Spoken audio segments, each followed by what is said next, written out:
الحمد لله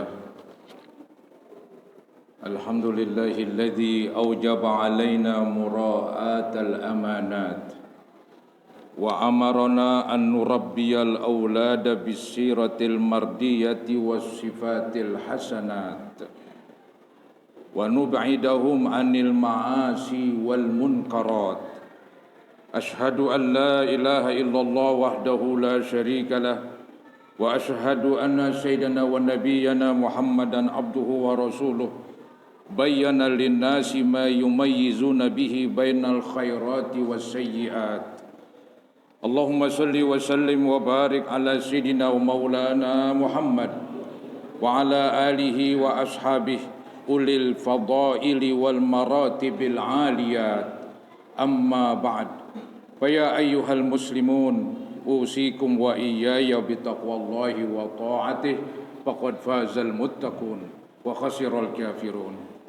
Hadirin kaum muslimin rahimakumullah, segenap jamaah Masjid Jami Baitul Majid yang saya muliakan. Semoga kita semua dimuliakan oleh Allah Subhanahu wa taala di dunia dan di akhirat. Amin ya rabbal alamin. Dengan mengucapkan syukur alhamdulillah, di siang Jumat ini kita telah berkumpul di ruangan Masjid Baitul Majid untuk melaksanakan salah satu kewajiban kita kepada Allah, yaitu kewajiban sholat Jumat. Selalu kita mengharap semoga sholat yang nanti kita akan laksanakan dan juga yang telah kita laksanakan dan seluruh amal ibadah kita mudah-mudahan diterima dan diijabah oleh Allah Subhanahu wa taala. Semoga dengan kemurahan Allah diampuni kekurangan, kesalahan dan dosa-dosa kita, dan semoga terus dibukakan pintu ilmu dan pintu hati kita sehingga dengan mudah kita dapat menerima nasihat-nasihat dan petuah-petuah agama. Amin ya rabbal alamin. Hadirin saudara-saudara, sudah menjadi kewajiban kita sebagai muslim untuk melaksanakan sholat Jumat. Maka dari itu Allah Subhanahu wa taala memerintahkan kepada kita sekalian untuk bergegas, untuk segera datang ke masjid untuk melaksanakan sholat Jumat. Allah berfirman, ya ayyuhalladzina amanu idza nudiya lis-sholati min yaumil jumu'ati fas'au ila dzikrillah. Wahai orang-orang yang beriman, apabila diseru, dipanggil untuk melaksanakan sholat Jumat, maka bersegeralah untuk datang. Memang saudara-saudara, yang datang lebih dahulu pahalanya lebih besar, yang datang belakangan pahalanya lebih kecil. Ada suatu gambaran ya, bagi orang-orang yang datang duluan, itu digambarkan di dalam hadis Nabi Muhammad SAW seperti orang berkorban dengan seekor onta. Itu saudara-saudara keutamaan dan keistimewaan orang yang datang yang lebih dahulu. Kemudian bila mana mereka datang di kelompok kedua, di gelombang kedua, maka pahalanya seperti berkorban seekor sapi. Kemudian gelombang ketiga seperti berkorban seekor kambing. Kemudian seperti seekor ayam. Dan terakhir seperti telur ayam. Ini saudara-saudara gambaran-gambaran bagaimana orang-orang itu bergegas, apakah dia segera atau tidak. Kita berusaha sebelum khatib naik di mimbar, sebelum azan kedua mesti sudah hadir dan berada di masjid. Seandainya kita datang setelah azan kedua, maka pahalanya tidak ada lagi saudara-saudara. Para malaikat yang mencatat dari pahala orang-orang yang datang sudah masuk ke dalam masjid. Sebelumnya kan mereka berdiri di depan pintu untuk mencatat orang-orang yang datang. Tapi bila mana sudah dikumandangkan azan kedua, khatib sudah berada di mimbar, maka yang datang belakangan tidak mendapat pahala sholat Jumat. Jadi seakan-akan orang bekerja tapi nggak dapat gajinya. Hanya sebatas menggugurkan kewajiban. Sayang saudara-saudara, ya, sayang sekali.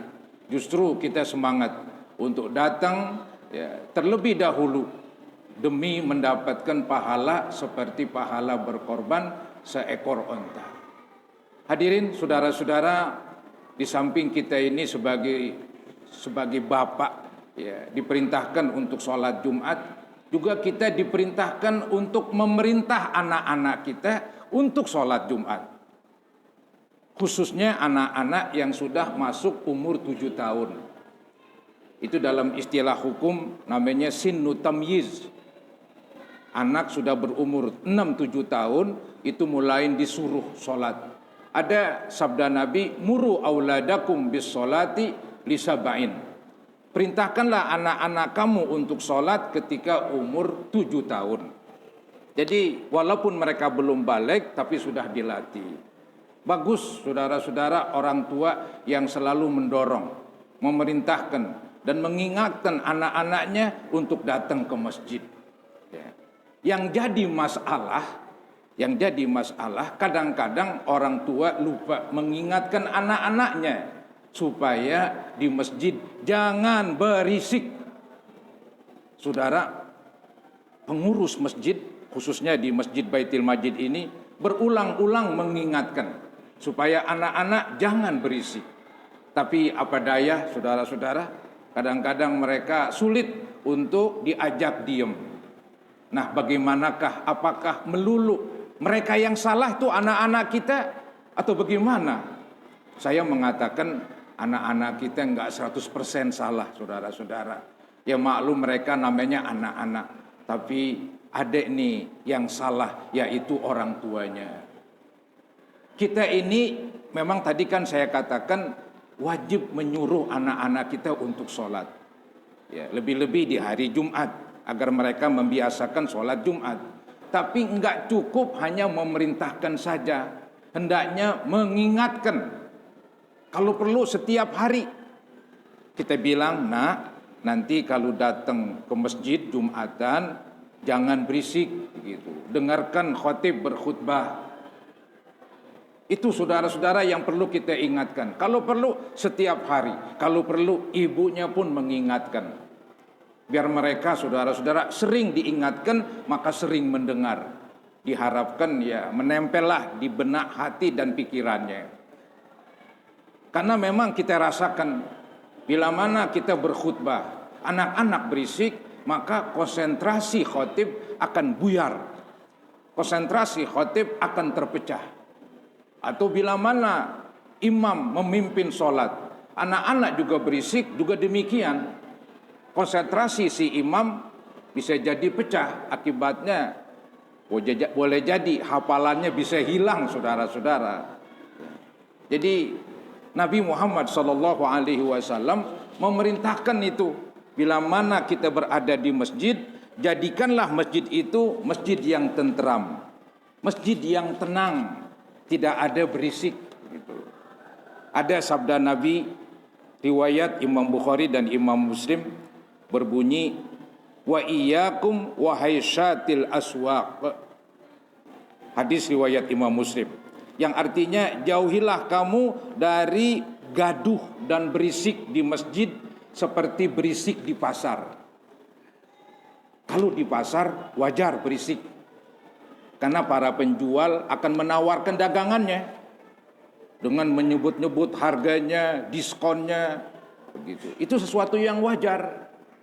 Tapi kalau di masjid berisik, ini yang enggak wajar.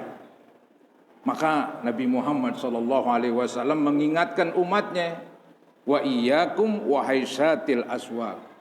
Artinya jauhilah daripada berisik dan gaduh di masjid seperti berisik dan gaduh di pasar.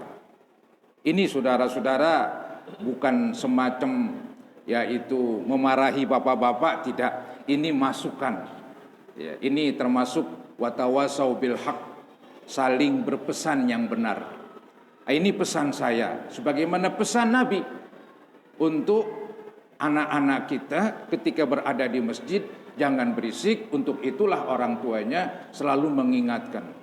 Begitu juga ketika sholat maghrib, ya, bukan main berisiknya saudara-saudara. Ini bukan di sini doang, di mana-mana. Ya, Maka ini kita tanggung jawablah sebagai orang tua. Bukankah kita ini pemimpin di dalam rumah tangga? Ya, ada hadis Nabi yang berbunyi, warrajulu ra'in fi ahli baitih. Seorang bapak pemimpin di dalam rumah tangganya. Wa huwa mas'ulun an ra'iyati. Dia tanggung jawab terhadap bawahannya, terhadap rakyatnya. Siapa rakyatnya? Istri dan anak-anaknya. Bila mana istri dan anak-anaknya menyimpang dari agama, sedangkan suami membiarkan, maka suami nanti di akhirat bertanggung jawab akan memikul dosa. Jangan saudara-saudara, kita ingin mendapatkan harta ketika kita ingin mendapatkan pahala ketika kita meninggal dunia. Maka jangan sampai kita membawa dosa karena kita tidak mau bertanggung jawab terhadap anak-anak kita. Jadi memang mengurus anak berat, mengurus anak sulit. Tapi saudara-saudara tetap, karena ini perintah agama. Dan nanti yang untung kita juga. Bila mana anak kita biasa sholat dengan baik, berdiam di waktu khotib berkhutbah, maka dia akan mendapat pahala. Orang tuanya pun juga mendapat pahala.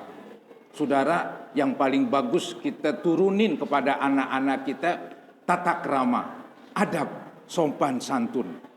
Tata krama dan adab serta sopan santun di hari Jumat ketika khotib sedang berkhutbah, jangan berisik begitu. Bahkan kita pun yang dewasa dilarang berisik juga saudara-saudara. Sampai-sampai ada hadis yang berbunyi, idza qulta li sahibika ansit yaumal jumu'ah wal imamu yakhthub faqad lagauta. Hadis riwayat Bukhari Muslim. Yang artinya apabila kamu berkata kepada teman kamu, wahai kawan, diam. Anggaplah teman kita lagi berbicara, ngobrol. Kita memberi nasihat. Yang memberi nasihat juga telah berbuat buruk. Nabi berkata, faqad lagauta. Kamu telah berbuat sia-sia. Tidak ada pahala Jumat bagi kamu. Kalau yang memberi nasihat, kalau yang melarang berisik dengan suara, itu dapat dosa. Apalagi yang berisik, saudara-saudara. Lebih parah lagi. Nabi menginginkan supaya sidang Jumat ini ya mesti lebih tenang lagi. Enggak kalah saudara-saudara dengan sidang di pengadilan. Sidang Jumat adalah sidang agama. Karena di situ ada khotib sedang berkhutbah dan khutbahnya adalah ilmu yang akan kita raih. Ya mudah-mudahan Allah Subhanahu wa taala senantiasa menjadikan putra-putri kita menjadi putra-putri yang baik, putra-putri yang sholihin dan putra-putri yang sholihat. Amin ya rabbal alamin. A'udzubillahi minasyaitonir rajim. Bismillahirrahmanirrahim. Ya ayyuhalladzina amanu stajibu lillahi walir rasuli idza da'akum lima yuhyikum. Barakallahu li wa lakum fil Qur'anil azim wa nafa'ani wa iyyakum bima fihi minal ayati wa zikril hakim wa taqabbala minni wa minkum tilawatah innahu huwas samiul alim. Aqulu qawli hadza wa astaghfirullah li wa lakum wa liwalidayya wa liwalidikum wa li jami'il muslimina wal muslimat wal mu'minina wal mu'minat fastaghfiruhu innahu huwal ghafurur rahim.